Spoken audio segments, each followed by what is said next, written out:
Tuntun TV.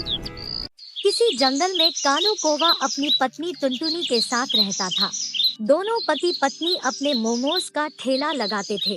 जो भी इनका मोमोज खाता था वो तारीफ किए बिना नहीं रहता था। टुनटुनी आंटी, आपके हाथों का बनाया मोमोज बहुत ही स्वादिष्ट होता है। मैं तो शहर की सारी दुकानों को छोड़कर आपके ठेले पर मोमोज खाने आई हूँ। हाँ हाँ पिंकी बेटा, हम लोग अपने मोमोज में सबसे अच्छा और सुपीरियर सामान ही यूज करते हैं। आपको शिकायत का एक भी मौका नहीं मिलेगा। एक दिन शहर में कालू का दोस्त लालू कबूतर उसके घर आता है।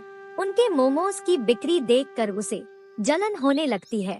मौका देखकर वो टुनटुनी से कहता है, अरे भाभी, मैंने आप जैसा और कालू जैसा बेवकूफ आज तक नहीं देखा। क्यों, क्या हुआ भैया? हमसे कोई गलती हो गई क्या? हाँ, गलती ही तो हो रही है अभी तक। अरे क्या जरूरत है ग्राहकों को महंगा सामान से बना हुआ मोमोज बेचने की। शहर में मेरी भी मोमोज की दुकान है, लेकिन मैं तो इतना महंगा मैदा सब्जी यूज नहीं करता। फिर भी मेरे ग्राहक बहुत खुश हैं। भैया, सस्ते सामान से बना मोमोज खिलाएंगे तो पक्षी बीमार पड़ जाएंगे। नहीं नहीं टुनटुनी भाभी, कोई नुकसान नहीं होता है। और तो और इतने दिनों से तुम दोनों मोमोज बेच रहे हो, लेकिन रहने के लिए अभी तक तुम लोगों के पास ये टूटा फूटा घर ही है। देखो मुझे देखो, शहर में मेरा कॉलोनी में आलीशान घर है। बच्चे इंग्लिश मीडियम में पढ़ रहे हैं और तुम्हारी बेटी अभी तक सरकारी स्कूल में पढ़ रही है। भैया, आपकी बातों में कुछ तो दम है।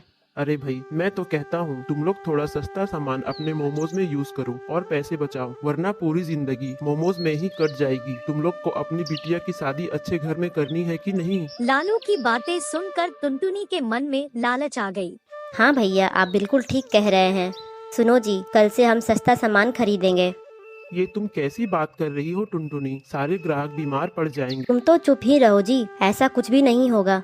अगले दिन टुनटुनी घटिया सब्जी और पुराना मैदा खरीद कर मोमोज बनाती है, जिसे खाकर पक्षियों की तबीयत बिगड़ने लगती है और उन्होंने टुनटुनी के दुकान पर आना छोड़ दिया। देख लिया ना टुनटुनी, घटिया सामान इस्तेमाल करने का नतीजा। हमारे सारे ग्राहक टूट गए और अपना दुकान का नाम खराब हुआ सो अलग। टुनटुनी के ठेले पर अब कोई भी बच्चा मोमोज खाने नहीं आ रहा था। सुबह से शाम तक टुनटुनी अपने दुकान पर बैठे मक्खियाँ मार रही थी।